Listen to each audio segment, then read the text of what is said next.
내 인생의 개입 금지, 내 삶에 참견하는 것, 이것을 사람들이 많이 불편하고 또 힘들어합니다.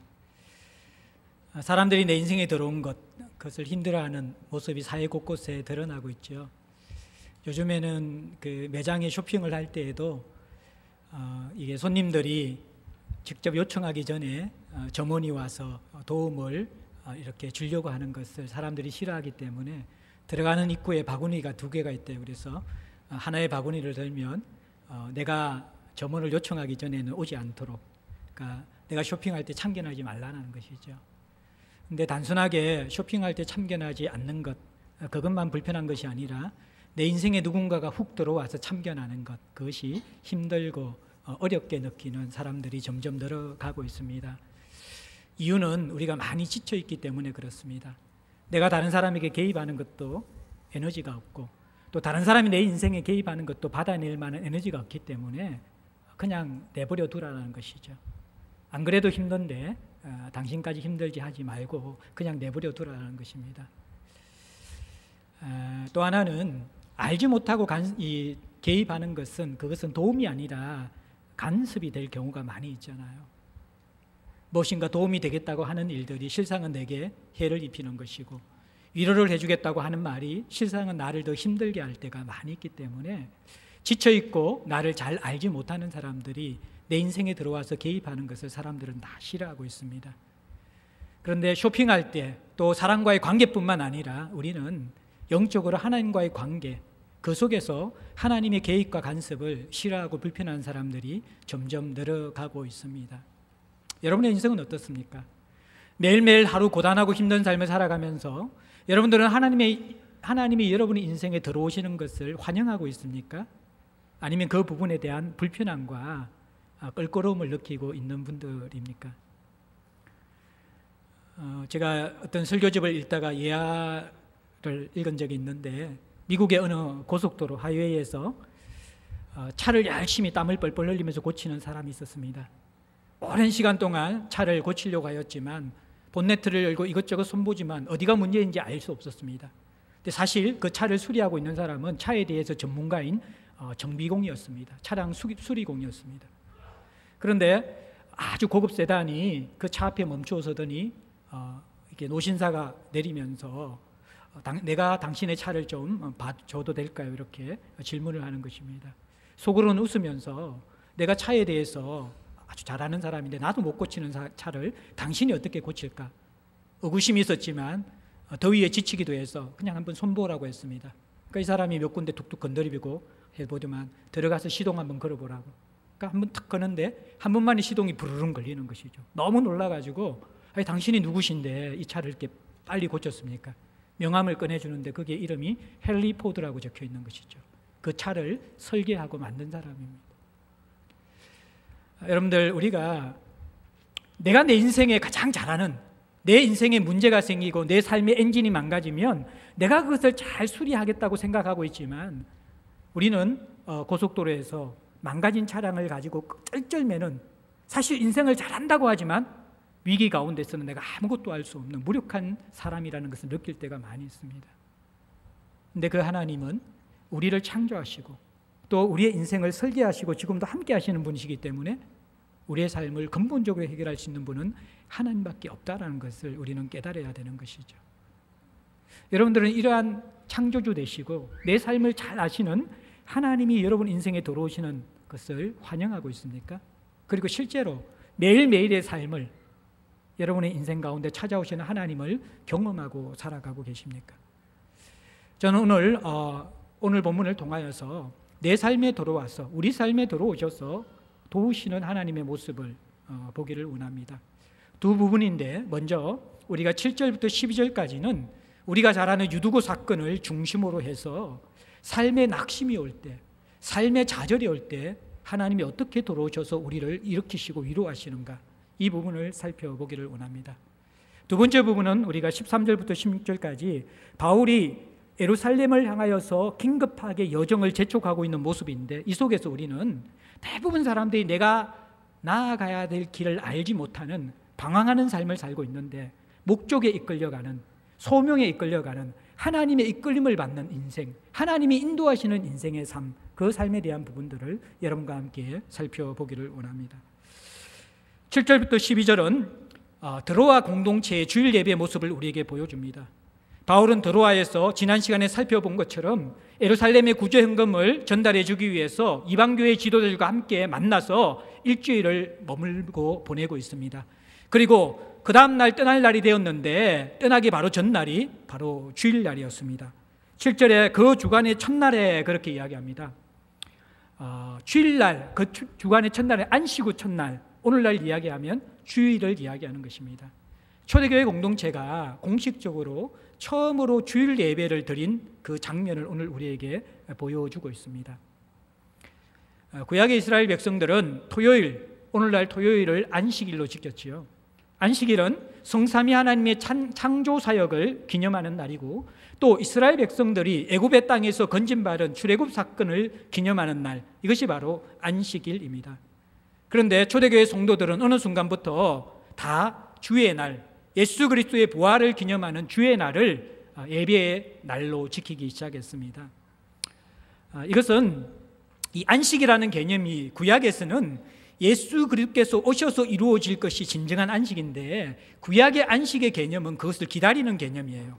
예수께서 오셔서 이루실 안식을 기다리는 개념으로 안식을 지켰다 그러면 신약의 안식의 개념은 이 부활의 주님, 예수 그리스도의 부활을 통하여서 임하여져 있는 안식, 이미 임한 안식, 그리고 마지막 날 완성될 안식, 그것을 사모하면서 누리고 기다리는 안식, 이미 임한 안식을 누리고 완전히 임할 안식을 기다리는 그 날이 바로 안식의 개념인 것이죠. 그래서 이 날을 부활, 우리에게 진정한 생명과 안식을 주신 주님의 부활을 기념하는 주일날로 옮겨서 지키고 있었습니다.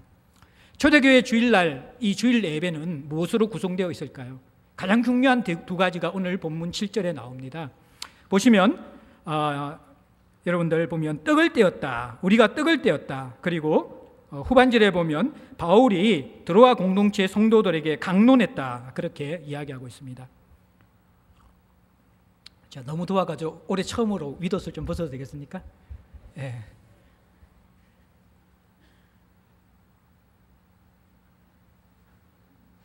찬물만큼 잡다가 나중에 벗을 타이밍이 여기 있거든요, 설교에. 그때 기다렸다 벗으려고 그랬는데 도저히 제가 이렇게 안 될 것 같아요. 그래서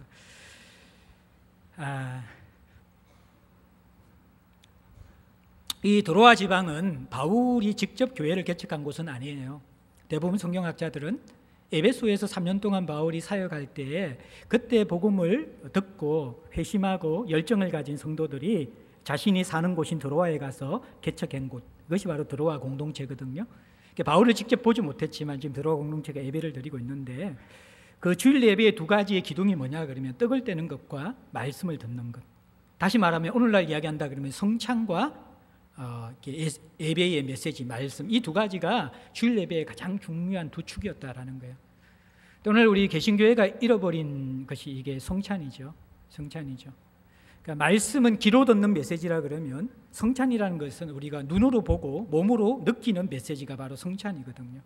근데 이것이 이렇게 캐톨릭과 이렇게 이 예식주의자들에 의해서 어떻게 보면 내용을 잃어버리고 너무 형식화되었고 또 개신교는 그러한 형식화되어진 교회의 틀을 깨고 말씀 중심의 개혁을 외쳤기 때문에 오히려 개신교는 말씀을 붙잡고 있지만 우리 선배들의 좋은 유산과 전통인 성찬과 같은 이 예식에 대해서는 우리가 상실하게 된 것이죠. 저희 교회에서는 1년에 4번 성찬식을 가지게 됩니다. 어떻게 보면 조금 작은 것 같아요. 근데 또 너무 자주 하면 사람들이 그 내용과 또 이 중요성을 잊어버리고 습관화되는 경우가 있기 때문에 저희들이 4번 가지는데 조금 더 많이 가져도 되지 않을까 말씀을 생각하면서 제가 느끼게 되어졌고, 어쨌든 우리가 이러한 듣는 메시지와 몸으로 느끼고 보는 메시지, 근데 이 성찬은 단순하게 성찬식만 의미하는 게 아니라 초대교회는 애찬식의 개념도 있었거든요. 함께 모여서 떡을 떼며 교제하는 것도 있었다는 거예요. 그래서 여러분들이 주일 성수 그러면 교회에 와서 예배 때 말씀 듣는 것, 그렇게만 생각하면 안 돼요. 주일 성수는 우리가 말씀을 듣는 것뿐만 아니라 예수 그리스도의 죽으심과 부활을 기념하고 또 몸으로서 또 눈으로서 우리의 모든 감각을 통해서 지체들과 함께 그 속에 들어가서 애찬을 나누는 것까지 포함하는 것이 바로 주일 예배의 내용이라는 것이죠. 오늘날 우리가 이 말씀 중심 외치다가 사실 성찬과 애찬을 많이 놓쳐버린 것이죠. 이것이 또 우리가 또 돌아보면서 진정한 주일 속에서 좀 회복해야 될 요소가 아닌가 그런 생각을 가지게 됩니다. 근데 이 주일날 예배를 드리는 가운데 이 예배가 굉장히 길어졌습니다. 예배의 시작이 밤에 모였거든요. 7절에 보면 바울이 말을 밤중까지 계속했다. 그러면서 우리가 잘 아는 유두고의 조롱과 죽은 사건이 죽게 되어지는 그 배경이 우리에게 등장하는데, 자, 어떤 상황이냐 그러면요, 이들은 밤에 모였고 모인 장소는 8절에 보면 윗다락, 집의 가장 꼭대기인 윗다락이거든요. 근데 밤이기 때문에 어둡기 때문에 서로 불빛을 통해서 볼 수 있도록, 또 강론을 하는 바울이 어떤 게 성경을 볼 수 있도록 등불을 많이 켜두었습니다. 이 등불은 지금처럼 형광등이나 백열등 이런 게 아니라 석유 램프에 심지를 붙여가지고 이렇게 태우는 그런 것이었잖아요. 그러니까 그 상황을 한번 생각해 보십시오. 자, 1차적으로 그 당시 주일은 쉬는 날이 아닙니다. 모든 사람들이 대부분, 이 초대교회 성도들의 대부분 하층민들이었거든요. 낮에는 고되게 노동을 하다가 모인 사람들입니다. 그래서 이제 해가 떨어져야 되면 일이 끝나는 거예요. 오늘날처럼 이렇게 전기나 밝은 게 없기 때문에 또 해가 떨어지면 이제 일이 끝나는 거예요. 그러니까 해가 떨어질 때 와서 예배를 시작합니다. 그게 그 당시에 저녁 7시 정도 되어집니다. 그리고 바울의 설교가 계속 길어지고, 우리가 나중에 이렇게 11절, 12절에 보면요, 이 예배가 언제까지 지속되냐 그러면요, 해 뜰 때까지, 오전 5시까지 10시간 동안 예배가 지속되어집니다. 그러면서 그 분위기는 윗다락에 모여있고 사람들이 빽빽하게 있기 때문에 숨이 막힐 정도로 더운 곳입니다. 거기에다가 어둡기 때문에 이 등불을 켜서 이 등불이 타면서 산소도 희박해지고 거름이 생기고 연기가 가득하고 답답한 공간이 되는 것이죠. 우리가 지금 사상 이래의 폭염을 계속 맞이하고 있잖아요. 에어컨을 튼다고 들었는데 이게 강당이 커버가 안 돼요. 그래서 막 더워서 부채질도 하고 그러는데 이 정도는 약가라는 것이죠. 굉장히 저희들은 들어와 예배 공동체에 비교해서는 너무 쾌적하고 좋은 장소에서 지금 예배를 하고 있는 거예요. 다락방에 빽빽하게 모여가지고 숨이 막힐 정도로 예배를 하고 있습니다. 그런데 이때 유두고라는 청년이 있었어요. 이 유두고는요, 행복하다, 다행이다 이런 뜻의 이름을 가지고 있는데 노예 이름입니다. 노예 이름. 그리고 청년이라는 것이 20대가 아니라 원어적으로 볼 때는 10대 청년이에요. 10대 청소년. 우리 교회 중고등부 정도 되는 남자아이라는 거예요. 이 아이가 예배에 참석한 거예요. 노예로서 하루 종일 일을 하다가 예배에 나와왔어요. 근데 사람들이 빽빽하게 모여있으면 설교를 듣는데 본래 우리 청소년들은 잠이 많잖아요. 그러니까 이 유두고도 예배 시간에 조는 거예요. 근데 이거는 자려고 조는 게 아니라 유두고는 졸음이 엄습해 오는데 그것을 참고 있는 모습을 본문에서 그려주고 있어요. 9절에 유두고라는 청년이 창에 걸터 앉아서 깊이 졸더니, 그러니까 졸려고 자기가 의도적으로 잠을 청한 것이 아니라 자지 않으려고 몸부림치는데도 잠이 와서 어쩔 수 없는 그 상태가 되었어요. 그래서 이 청년이 이제 아마 처음에는 예배 장소에 있다가 시원한 공기를 마시면서 잠을 깨려고 이제 창가에 갔는 것 같아요. 그에 걸터 앉아서 예배를 드렸는데 그것에도 졸음이 견디지 못할 정도로 찾아오는 그 모습을 이렇게 볼 수가 있습니다. 바울의 설교가 10시간, 물론 이제 뒤에 시간에는 애찬이 있기 때문에 적어도 밤늦게까지 8시에 시작했다 그러면 한 11시, 12시까지 쉼이 없는 설교가 계속 지속했겠죠. 근데 이게 한 사람, 이 설교자의 열정만으로만 되는 게 아니에요. 바울이 드로아 공동체에 대한 따뜻한 사랑을 가지고 어찌하든지 이제 다음날 떠나기 때문에 이들에게 복음에 대해서 낱낱이 가르쳐 주기 위해서 간절한 마음으로 빠짐없이 하나님 나라 복음에 대해서 막 설교하고 있었을 거예요. 바울도 그런 간절한 마음이 있었는데 드로아 공동체 사람들도 말씀을 듣기 위한 간절한 마음이 있었기 때문에 그 피곤하게 일을 하고 와서 쉬지 못한 채로 말씀을 듣고 있고, 어떻게 보면 새벽에 집회가 마치면 해가 뜨면 바로 일하러 가야 되는 사람들이에요. 그런데도 이들이 말씀에 집중하고 있는 것이죠. 10시간의 예배 견딜 수 있겠습니까? 제가 최고로 오랫동안 설교한 건 저는 모르겠는데 우리 후배가 목사님 오늘, 간사님 오늘 제 설교 얼마 한지 아시고? 몰라. 그러니까 4시간 반 하셨어요. 그러더라고요. 제가 충남지방 사경에 하는데요, 한 8시 조금 되기 전부터 메시지를 전했는데 충남지방 아이들은 서울에서 통학하는 아이들이 많아가지고 마지막 학교에서 떠나는 스쿨버스를 타야 되는데 그게 9시 조금 넘어 있었어요. 그래서 제가 설교를 될 수 있는 대로 빨리 끝마치고 정리하려고 그랬는데 애들이 이제 설교를 마무리하겠습니다. 그러니까 막 탄식 소리가 나오는 거예요. 정말 설교를 더 하기를 원해요. 그러니까 예 그러는 거예요. 근데 그때 제가 이제 이성교제에 대해서 간단하게 언급하고 있었거든요. 그러니까 얘들이 지금 이성을 읽고 나서 집에 가야 되는데 설교를 더 듣고 싶다는 거예요. 그래, 이성교제는 제가 10분, 20분 더 하고 그 다음에 12시 반까지 설교를 한 거죠. 그러니까 자기들이 설교를 들어야 되겠다는 거예요. 옆에 자취방에 다 기숙사하고 자취방에 나눠서 잘 테니까 설교를 여기에서 멈추지 말고 해 주십시오. 그래서 제가 12시 반까지 설교했습니다. 아름다운 거란 게 예배의 추억인데 저한테는 아름답고 걔들에게는 고통이었는지 모르겠지만 걔들도 좋아서 했을 거예요. 긴장되죠. 오늘 설교를 언제까지 할지. 유두과가 졸음을 이기지 못하고 떨어져 죽었습니다. 근데 이 의사인 누가는요 3층에서 떨어졌다. 유두고가 난간에서 다락방 윗다락 난간에서 창가에서 기대고 있다가 졸다가 밖으로 떨어진 거예요. 집 밖으로. 여기 떨어졌는데 사람들이 비명을 지르니까 사람들이 거기에 바깥으로 나갔고요. 나가서 보니까 이미 유두고는 죽은 것 같은 거예요. 유두고를 덜쳐서 이렇게 세웠지만 몸이 축 늘어져서 죽은 것이 확실한 것이죠. 이 기록은 사도행전의 저자인 누가가 했습니다. 누가는 의사거든요. 그렇기 때문에 누가는 정확하게 이 유두고가 죽었다라는 사실을 알고 있어서 이게 확인했을 것입니다. 어떤 사람들은 유두고가 기절했다, 또 죽어가다가 살아났다 이렇게 설명하는 사람들이 있는데 성경은 분명히 이 누가 의사가 보기에 유두고는 육신의 생명이 끊어진 죽어있는 상태였습니다. 여러분들 이것은 큰 충격이죠. 하나님께 예배하는 가운데 하나님 나라의 잔치가 임하는 가운데 초상이 일어났습니다. 장례가 생긴 것이죠. 이것은 굉장히 황당한 일이고 충격적인 일이고 예배에 모여서 큰 위로와 격려를 받던 성도들에게는 낙심이 될 수 있는, 좌절이 될 수 있는 그런 일인 것이죠. 이때 10절에 바울은 윗다락에서 설교하던 것을 멈추고 밖으로 나갔습니다. 그리고 나서 죽은 유두구의 시신에 자신을 누이고 엎드립니다. 그리고 그 몸을 끌어안았습니다. 원어에 보면 이것이 강한 애정을 가지고, 진한 애정을 가지고 유두구를 극률한 마음으로 끌어안는 것을 이야기합니다. 여러분들 이 청소년기의 아이, 아직 홍조가 있는, 얼굴에 홍조가 있는 이 아이가 설교를 듣다가 떨어져 죽어 있는 그 모습, 그것을 보는 사람들은 정말 너무나 큰 충격이었고, 또 죽은 그 시신을 끌어안는 바울의 마음은 가슴이 찢어지는 것 같을 것입니다. 그 아픈 마음을 가지고 바울은 엎드려서 유두구를 위해서 기도하는 것이죠. 근데 기도하는 가운데 이 사람들은 신음소리와 비통함과 탄식들과 그 유두구를 보면서 안타까워하는 그런 이야기, 이 소리들이 계속 시끄럽게 나오는 것이죠. 그러다가 갑자기 이 바울이 이 유두구의 심장이 뛰는 것 같은 느낌이 들었고 유두구의 생기가 돌아오는 것을 느끼게 된 것입니다. 그래서 사람들에게 조용히 하라고, 진정하라고 그 소동을 잠잠케 합니다. 그리고 이렇게 이야기합니다. 그에게 생명이 있다. 생명이 그에게 있다. 유두고가 살아났다. 그러면서 바울이 이야기하는 것이죠. 그러니까 이제 11절에 이 드로아 공동체 성도들이 다 일어나서 유두고가 소생한 것을 본 이후에 떡을 뗍니다.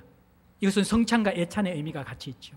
우리 주 예수 그리스도의 죽음과 부활을 기념하는 성찬과 애찬을 하면서 이들은 실제로 그 성찬과 애찬이 삶 속에 들어와서 유두고를 살리는 것을 경험한 것이죠.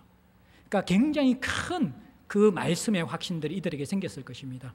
그러면서 오랫동안 날이 새기까지, 새벽에 동이 들 때까지 이야기했다. 이것은 이제 바울의 일방적인 설교가 아니라 그 메시지에 대한 질문과 또 대답이 오고 가는 그런 대담 형식으로 새벽까지 말씀의 나눔이 이어졌다. 그렇게 이야기하고 있습니다. 사랑하는 성도 여러분들, 성경은 왜 이 드로아 공동체 예배와 특별히 우리가 잘 알고 있는 유두고가 삼층 난간에서 떨어져 죽은 사건들을 기록하고 있을까요? 이 사건이 주는 교훈이 무엇일까요? 많은 목사님들이 이 사건을 설교하시면서 적용을 이렇게 하십니다. 여러분, 예배 시간에 졸면 유두고처럼 죽습니다. 이게 바른 적용일까요? 아닙니다. 오늘 이 유두고 사건이 주는 교훈은 크게 두 가지입니다. 하나는 초대교회 성도들이 드린 그러한 간절하고 진실된 예배의 모습을 우리에게 도전하는 것입니다. 성경은 유두고가 졸았다는 것을 지적하고 거기에 대해서 블레임하는 것이 아니라 유두고로 비롯되어지는 초대교회 사람들, 그 고단하고 지친 삶을 이끌고 와서도 밤을 새우면서까지도 함께 모여 예배하고 떡을 떼면서 하나님 앞에 머무는 것을 즐거워했던 초대교회의 예배의 모습을 우리에게 도전해주고 있는 것입니다. 그들은 지치고 피곤한 삶을 살아가면 살아갈수록 예배를 더 간절히 사모했습니다. 왜냐 그러면 예배는 그들에게 힘을 빼는 것이 아니라 그들을 살려내는 것이었습니다. 그들에게 생명을 주는 것이었습니다. 그들에게 다시 달려갈 수 있는 길을 보여주는 것이었습니다. 그래서 초대교회는 그 지치고 피곤한 몸을 이끌고 의무가 아니라 자발적으로 기쁨을 가지고 예배의 자리에 동참한 것이죠. 그들의 예배는 우리처럼 지금 주일날 온전히 하루를 안식하면서 쉬면서 드리는 예배가 아니었습니다. 하루 종일 일하고 와서 지친 몸을 이끌고 밤에 모이는 주일 예배였습니다. 그리고 그 예배가 은혜스러우면 밤을 꼬박꼬박 새우면서 그 다음날 아침에 한숨도 자지 못한 채 바로 일터에 나가는 그런 그 긴 시간까지도 할애해가면서 예배에 동참했던 것이 초대교회의 예배의 모습이었다라는 것입니다.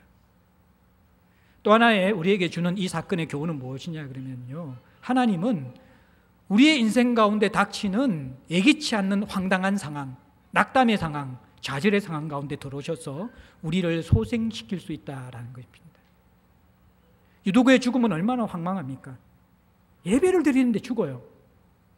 그 피곤한 육신의 몸을 이끌고 하루 종일 고된 노동을 하고 예배의 자리에 온 그 유도구가 죽어요. 얼굴에 홍조를 띤 그 청소년이 예배 드리다가 죽는 모습, 이거 얼마나 황당한 것입니까? 충격과 낭만과 좌절이 오는 것이죠. 우리의 인생도 살아가면요, 우리가 하나님을 잘 섬기고 하나님 앞에 예배를 드리고 간절함이 있고 주님과 동행하더라도 삼청 난간에서 유두구가 떨어지는 것처럼 우리 인생이 낭떠러지로 떨어지는 경험을 할 수가 있습니다. 좌절의 경험을 할 수가 있습니다. 낙심의 경험을 할 수가 있습니다. 인생은요, 내 열심과 내 의지로만 버틸 수 없다는 것을 살아가면 살아갈수록 느끼게 되어집니다. 내 힘으로 살 수 없는 인생, 내가 어떻게 컨트롤할 수 없는 인생, 아무리 우리가 주님을 섬기고 있더라도 유두구처럼 우리가 난간에서 떨어지는, 인생의 벼랑에서 떨어지는 그 삶의 모습들은 누구에게나 다 닥쳐올 수 있다는 것이죠. 황당한 것이죠. 예수 잘 믿었는데, 예배 드리고 있는데, 충성스러운데 왜 우리는 인생의 떨어짐을 경험합니까? 왜 이 낙망을 경험합니까? 좌절을 경험합니까? 성경은 그럴 수 있다라고 이야기하는 것이죠. 그런데 그 순간에 하나님은 우리를 버려두시는 것이 아니라 바울처럼 뛰어내려오셔서 끌어안으시는 분이시고 우리를 끌어안으시면서 소생시킬 수 있는 분이라는 것입니다. 살아계신 하나님은 우리의 좌절된 삶의 그 무게보다도 더 크신 분입니다. 그래서 우리 인생을 회복시킬 수 있는 분입니다. 때로는 말 그대로 우리의 환경을 소생시키시는 분입니다. 유두고처럼 죽음의 상황에 있는 우리들을 부활의 삶으로 건져낼 수 있는 분이 하나님이십니다. 또 때로는 환경이 변화되지 않더라도 죽은 것 같은 우리의 마음을 소생시키시는 분이십니다. 살려내시는 분이십니다. 그 하나님이 우리 인생에 들어오셔서 간섭하시는 분이라는 것입니다. 우리 공동체에도 그런 분이 계십니다. 상상지도 못하게 자녀를 잃고 가족을 잃고 그 아픔을 가진 우리 지체들이 있습니다. 상황은 소생되지 않았습니다. 바라던 대로 되지 않았습니다. 그런데 그 죽은 것 같은 마음이 부활의 믿음으로 소생케 되어지니까 정말 견고한 가운데서 하나님을 섬기는 것을 보고 있습니다. 제가 이전에 섬겼던 대학총 교회라고 서울대 앞에 있는 교회가 있습니다. 서울대 맞은 언덕 위에 있습니다. 그 교회가 어떻게 설립되었냐 그러면요, 서울대생이 하나님에 대한 마음이 뜨거웠고 서울대 복음화를 위해서 헌신하고 있었고 여름 수양회가 되어서 아이들과 함께 수련회 가서 열심히 아이들을 섬기고 있었습니다. 그러다가 물에 빠져서 익사를 했습니다. 부모님의 마음이 얼마나 황당했을 것입니까? 다 큰 아들, 최고의 명문대학에 간 아들, 하나님을 위해서 살기 위한 꿈을 가진 아들, 그 캠퍼스 복음화를 위해서 인생을 던지고 있는 아들, 그 아들이 졸지에 수련회에서 익사해서 인생을 마쳐버린 것이죠. 근데 그 부모들은 그 자리에서 낭망하지 않고 하나님께서 주시는 그 힘을 통하여서 죽은 것 같은 마음의 힘을 얻어서 자기가 가진 전 재산을 팔아가지고 기부를 했습니다. 그것이 바로 대학총교회의 첫 출발이었습니다. 우리 아들이 이 캠퍼스에 복음을 전하기 원했는데 아들은 이제 복음을 전할 수 없지만 여기 교회를 세워서 이 캠퍼스에 복음을 전하는 전초기지를 만들겠다. 그래서 그 부모들이 세운 교회가 대학총교회라는 것입니다. 어떻게 보면 세상 속에서는 일어나지 말아야 될 일이죠. 평생 제정신으로 살 수 없는 아픔과 고통의 그 모습들이 우리 인생에 닥쳐온 것이잖아요. 어떻게 그것을 우리 힘으로 이겨낼 수 있습니까? 제정신으로 이겨낼 수 있습니까? 하나님은 때로는 우리의 환경을 바뀌시면서 소생시키고요. 그렇지 아니하더라도 하나님은 알 수 없는 방법으로 죽은 것 같은 우리의 마음을 일으켜 세우셔서 부활의 생명으로 소생시키시는 분입니다. 이분이 우리 인생에 들어오기를 원하시는 하나님이십니다. 사랑하는 성도 여러분들, 여러분 삶이 죽을 것 같습니까? 힘드십니까? 하나님이 두 가지로 여러분들을 살릴 수 있습니다. 환경을 소생시켜서 살릴 수 있습니다. 또 하나, 그렇지 아니하시면 죽은 것 같은 여러분의 마음을 소생시켜서 살리실 수 있는 분이 바로 하나님입니다. 이것이 바로 유두고 사건의 메시지입니다. 그래서 12절 한번 읽어봅시다. 같이 시작. 사람들이 살아난 청년을 데리고 가서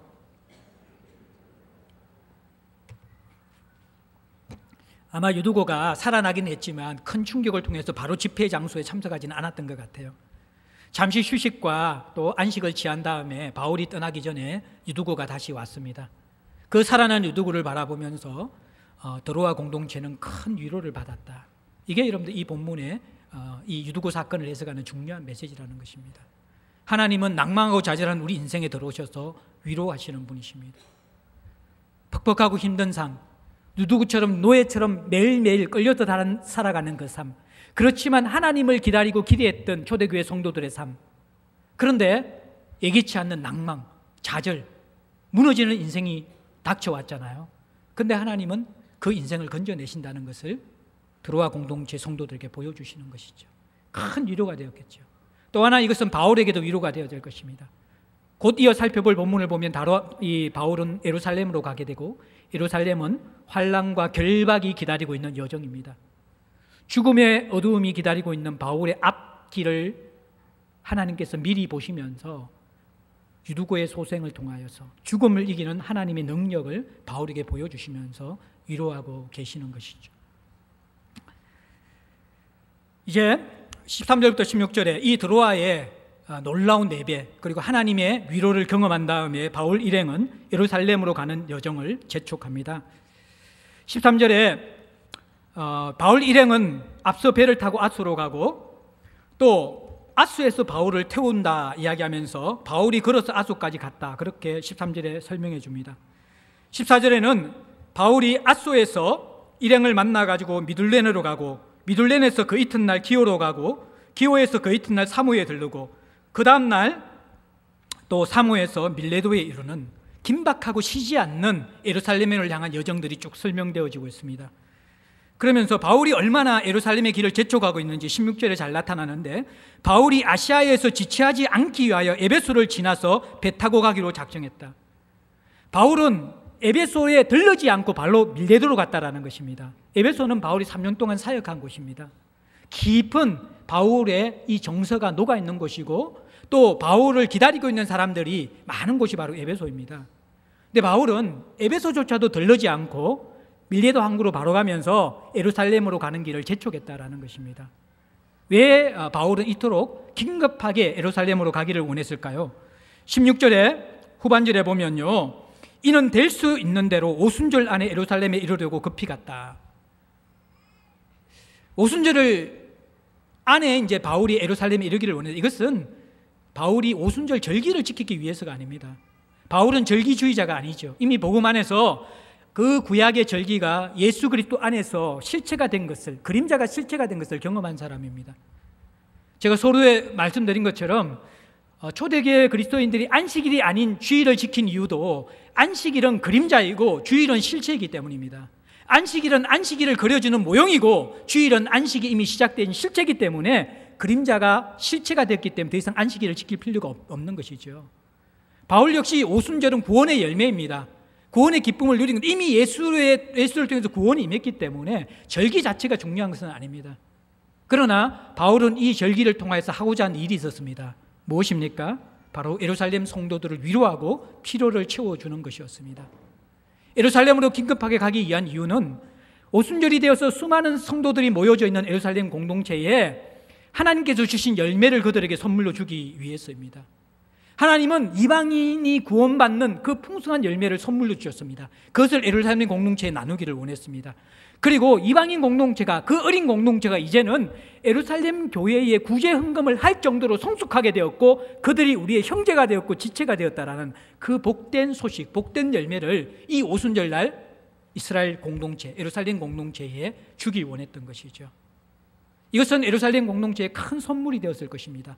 그들에게 큰 기쁨의 열매, 구원의 열매가 되었을 것입니다. 그래서 바울은 재촉해서 예루살렘으로 이렇게 긴급하게 떠나고 있는 것입니다. 그런데 이 예루살렘의 여정이 예루살렘 공동체에게는 생명과 기쁨과 구원의 열매인데 정작 바울에게는 어떤 의미가 있는 여정일까요? 다음 주에 다룰 본문을 미리 한번 잠시만 살펴봅시다. 22절부터 24절까지의 말씀 한번 보십시오. 보라, 이제 나는 성령에 매여 예루살렘으로 가는데 거기서 무슨 일을 당할는지 알지 못하노라. 오직 성령이 각성해서 내게 정언하여 결박과 환난이 나를 기다린다 하시나 내가 달려갈 길과 주 예수께 받은 사명 곧 하나님의 은혜의 복음을 정언하는 일을 마치려 하면은 나의 생명조차 조금도 귀한 것으로 여기지 아니하노라. 예루살렘 교회에는 이것이 그들의 물질적 필요를 채워주는 귀한 방문이 되어지고 또 하나님께서 일하심에 대한 벅찬 감격을 나누는 풍성한 그런 만남이 있겠지만 바울은 예루살렘에서 어떤 경험을 하게 됩니까? 결박과 환난이 기다린다고 이야기합니다. 그를 잡으려고 하는 이 유대인들이 기다리고 있는 것이죠. 죽음의 그림자가 드리워져 있는 예루살렘. 그 형제들에게는 생명이지만 바울에게는 죽음입니다. 그들에게는 빛을 선물하지만 바울의 인생에는 어두움이 들어오는 것입니다. 그런데 바울은 이 여정을 지체치 않고 진행해 나가고 있습니다. 많은 사람들이 자신의 인생길에 하나님의 개입을 싫어합니다. 특별히 싫어하는 것은 내 소명의 주님이 간섭하시는 것입니다. 내가 살고 싶은 삶, 내가 원하는 삶, 내가 가고 싶은 삶이 있는데 그 삶에 하나님이 들어오는 것을 웰컴하지 않습니다. 바울은 어떻습니까? 그 부르심을 철저히 하나님 앞에 맡깁니다. 그리고 그 부르심과 소명의 끝에는 다른 사람에게는 생명을 주지만 자신에게는 죽음이 드리워지는 그 길이라는 것을 바울이 알고 있습니다. 자신의 소명에 하나님을 이끌어 드리는 사람, 아니 하나님이 이끄시는 소명을 살기를 원하는 사람, 이 사람이 바울입니다. 이것이 쉬울까요? 물론 바울은 결박과 환난 다음에 마지막은 부활로 그의 인생은 마무리되게 될 것입니다.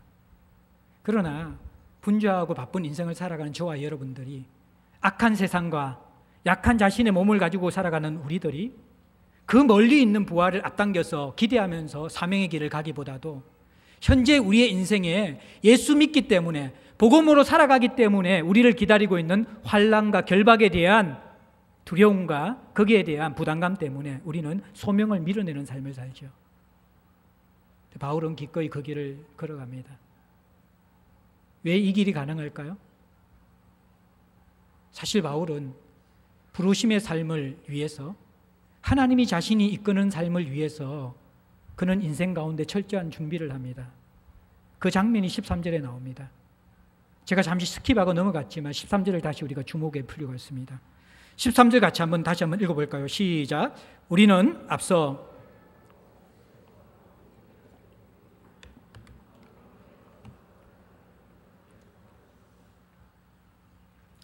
여기서 이상한 모습이 나옵니다.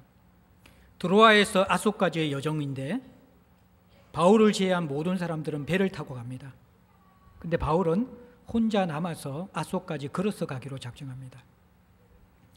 드로아에서 아소까지의 거리는 30km 정도가 됩니다.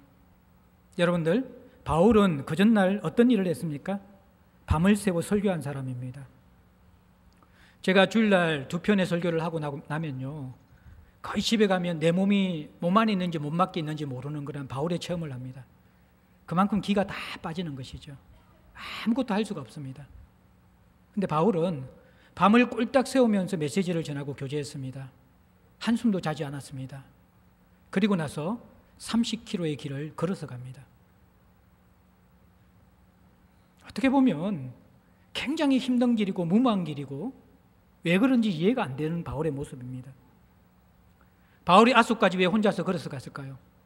30km, 우리가 1시간에 한 3, 4km 걷는다 그러면 10시간을 걸어가야 되는 거리입니다. 바울이 왜 이런 짓을 할까요? 어떤 성경학자들은 드로아에서 아소까지 가는 길에 바울이 만날 사람들, 위로할 사람들이 있었기 때문이다, 그렇게 해석합니다. 그것은 별로 동의가 되지 않습니다. 왜냐 그러면 사역적인 일 같으면 바울이 동역자와 함께하는 게 훨씬 더 힘이 되고 굳이 혼자 갈 필요가 없는 길입니다. 많은 성경학자들이 동의하는 것은 바울은 홀로 하나님과 교제하기 위해서 아소까지 걸어갔다라는 것입니다. 바울은 유두고가 소생하는 사건을 보면서 큰 위로를 받았습니다. 그러나 그는 이미 여기에서 다음 주 본문에서 이야기하고 있는 것처럼 예루살렘으로 가는 여정이 어떤 여정인지 알고 있는 사람이었습니다. 환난과 결박이 기다리고 있는 여정, 자신이 죽을 수 있는 길입니다. 바울은 그 길을 걷기 위해서 하나님 앞에 깊이 머물고 싶었던 것이죠. 마치 예수님께서 십자가를 지시기 전에 겟세마네 동산에 올라가서 혼자 이 핏방울이, 이게 땀방울이 핏방울이 되도록 자신의 몸을 온전히 쏟아붓는 그런 기도를 하신 것처럼 바울은 인생에 하나님 주신 그 부담스러운 사명, 환난과 결박이 기다리는 그 사명을 감당하기 위해서 그 길을 선명하게 다시 확인하고 그 길을 걸어갈 수 있는 힘을 얻기 위해서, 하나님 안으로 들어가기 위해서 바울은 한숨도 자지 못한 지친 몸을 이끌고 이 30km가 되는 거리를 걸어가면서 하나님 안으로 들어가는 것이죠.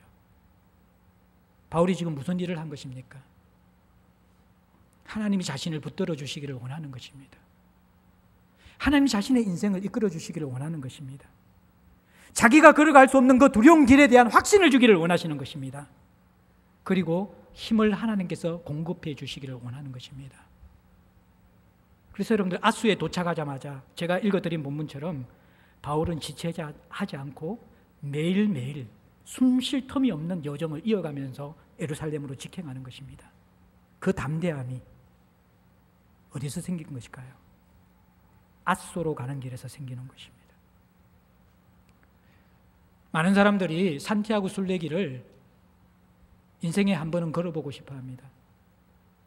서영은 씨가 노란 화살표 방향으로 걷는다라는 책이 발간된 이후에 더 산티아고 순례길에 대한 이게 사람들의 열정들이 있게 끌어오르고 있죠.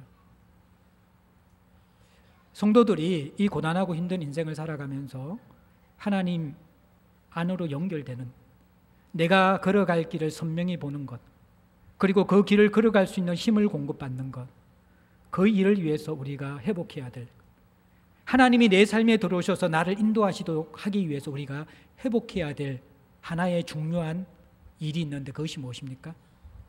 바울처럼 아소로 걸어가는 길, 그것을 인생 가운데 자주자주 경험하셔야 되는 것입니다. 사랑하는 성도 여러분들, 일단 여러분들이 하나님이 내 삶에 들어오시는 것이 복이라는 것을 아셔야만 합니다. 때로는 그것이 간섭 같지만 하나님의 개입은 항상 우리를 살리는 개입입니다. 근데 하나님의 개입을 경험하려면 제가 서론 부분에 이야기한 것처럼 여러분들이 너무 지쳐서는 안 돼요. 그리고 하나님과 친밀함이 없으면 안 돼요. 이 두 가지를 해결해야 돼요. 제가 결혼 주례하면서 우리 형제 자매에게 꼭 하는 이야기가 있거든요. 대부분 맞벌이기 때문에 직장에서 에너지 다 쏟지 마라. 배우자를 위해서 적어도 에너지를 남겨놓고 와라. 그게 10%든 20%인지 에너지를 남겨놓고 와야지 집에 들어와서 배우자와 함께 대화하고 교제할 수가 있는데, 에너지를 다 쏟아버리고 번아웃돼서 오게 되어지면 집에 와서요 아무것도 하지 않습니다. 다 귀찮은 것이죠. 아내가 뭘 물어도 대답하기 싫어요. 그냥 혼자 이렇게 TV 보든지 컴퓨터 게임 하든지 동굴 속으로 들어가 버립니다. 간섭이 짜증나는 것이 되어지는 것이거든. 에너지가 없어서 그래요. 배우자를 만나기 위해서 여러분들 에너지를 비축해야 되는 것처럼 우리의 영혼의 배우자이신 하나님을 만나기 위해서 여러분들 에너지를 비축하고 계십니까? 내일 아침에 경건의 시간을 위해서 여러분들 에너지를 비축하십니까? 그렇지 않죠. 주일 예배를 위해서 여러분들이 에너지를 비축하고 계십니까?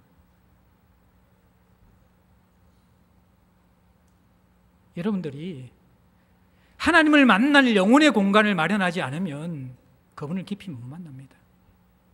대화하지 못합니다. 퍼질러진 상태로, 지친 상태로, 모든 것을 다 고갈해버린 상태로 그 나머진 에너지는 나의 유의를 위해서 빡빡 긁어서 다 써버리고 난 다음에, 그리고 배우자를 만나고 하나님을 만나면 아무런 관계도 일어나지 않습니다.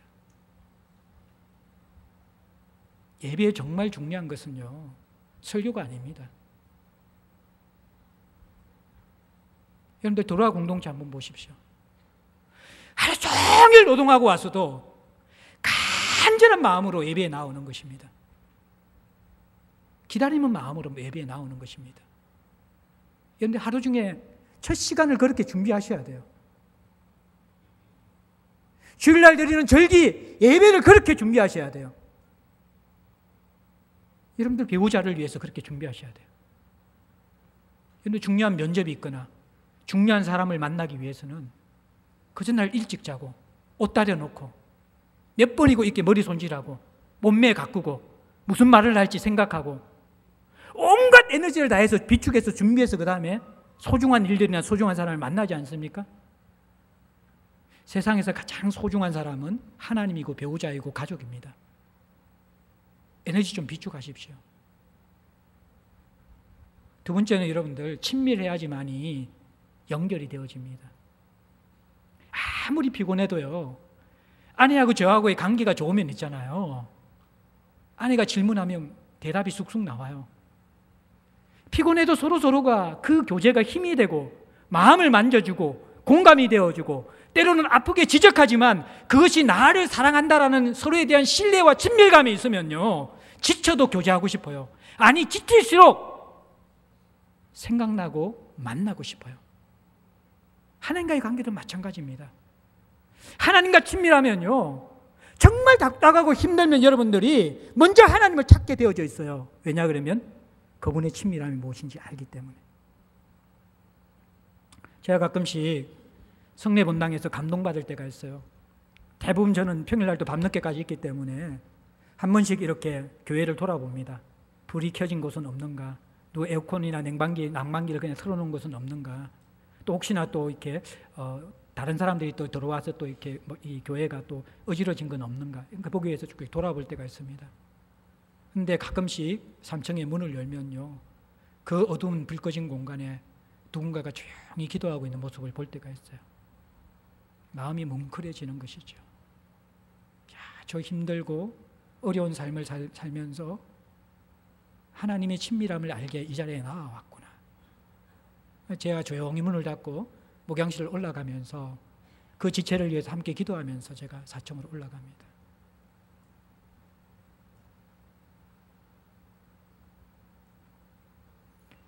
여러분들, 이 친밀함은요, 저절로 이루어지는 것이 아닙니다. 그 사람은 삶의 순간순간마다 아소로 가는 길을 걷고 있는 사람이죠. 예? 여러분들 너무 지치고 피곤하니까 좀 여행 좀 다니십시오. 많이 쉬십시오. 일 중독 사회에서 여러분들 그 하나님 주신 축복입니다. 그런데 또 하나 여러분들 부탁드리는 것은 그 여정이 아소로 가는 길의 여정, 그 여정이 조금 들어있으면 좋을 것 같아요.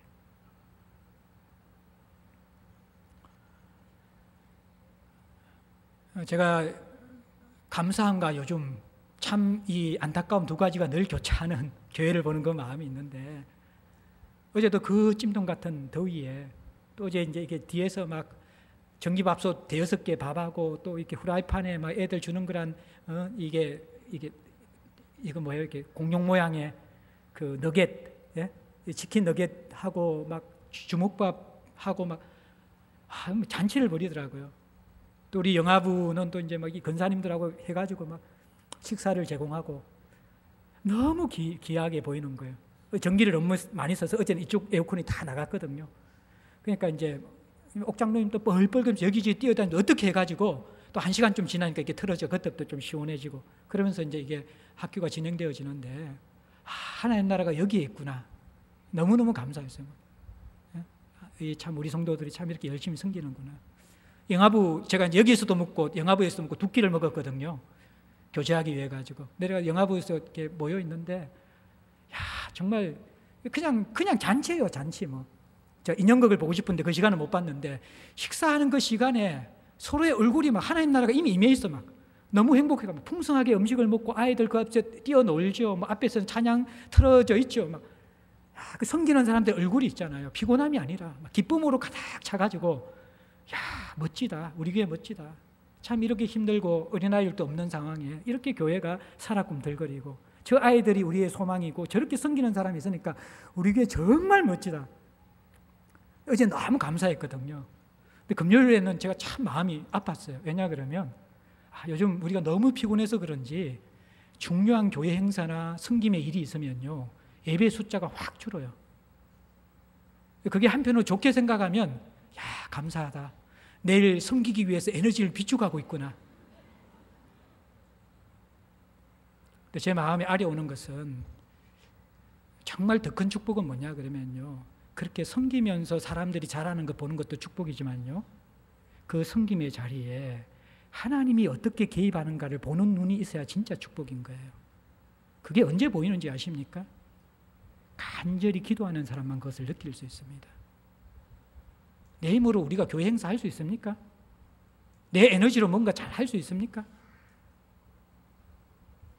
만약 그 힘으로 했다면 끝나고 나면, 야 우리 열심히 했어, 너 잘했어, 그걸로 끝나버린 행사됩니다. 주님 앞에 두려움을 가지고 기도하면서, 하나님 요즘 애들이 수족구도 많고 몸이 많이 아프는데 하나님이 도와주시지 않으면 아이들 아프면 다 준비해도 애들 못 나와요. 그럼 어떻게 되는 거예요? 애들 없는 여름 성경학교가 뭐가 되는 거예요? 하나님 도와주시자면 애들이 그렇게 건강한 몸으로 나올 수 있습니까? 애들만 건강하면 됩니까? 부모님은 어떨까요? 예?